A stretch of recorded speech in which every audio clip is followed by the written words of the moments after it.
Hello, I'm Omar Salem.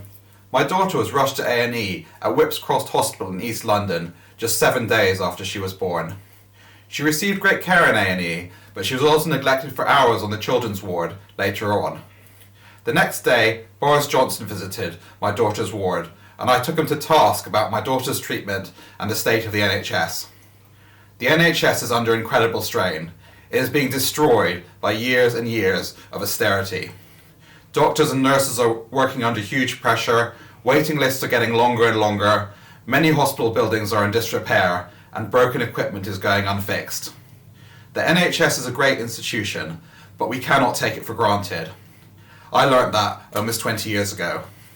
Back in 2000, I sat at my grandmother's bedside as she neared the end of her life at Alexandria University Hospital in Egypt.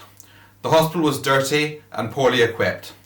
The nurses were uncaring, perhaps knowing that my grandmother would certainly shortly die. That experience was difficult, harrowing, and life-changing. But it is that experience that taught me that nothing can be taken for granted, and that everyone should be guaranteed dignity in life and in death. A few months later, I joined the Labour Party, because I trusted Labour to always fight for the NHS. Labour created the NHS, but it was not created by accident, and it can be taken away. The future of the NHS is on the ballot paper in this election.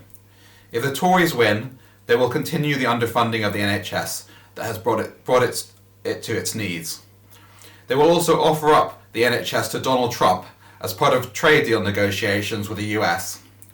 This would mean higher pharmaceutical prices for the NHS and greater access by US companies to an increasingly privatised NHS. The NHS is also under threat from a Tory Brexit. One thing a lot of people don't realise is that Boris Johnson's Brexit deal essentially expires in December 2020, meaning that we could have a no-deal Brexit then. That would be a disaster for the economy and stop us from having the money we need to invest in the NHS.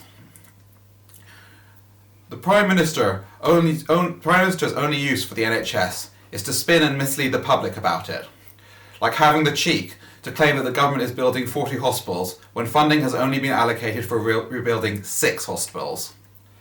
Whenever the Prime Minister is put under scrutiny about the NHS, he is found wanting.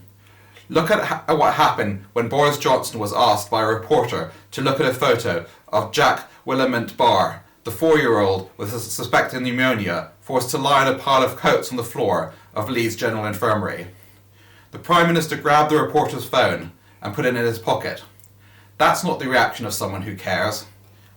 If we want to save the NHS, then it is vital that we stop Boris Johnson and the Tories. It was a terrible and scary time when my daughter was sick. Thankfully, she is fully recovered, but I want the NHS to be there for her when she next needs it, and for everyone else too. Labour has a plan to fix the damage done by austerity and rescue the NHS. It will mean that staff get the pay and support they deserve and that patients get the care they need. Labour would also literally rebuild the NHS with new buildings and equipment. Someone once said that the NHS will last as long as there are folk left with the faith to fight for it.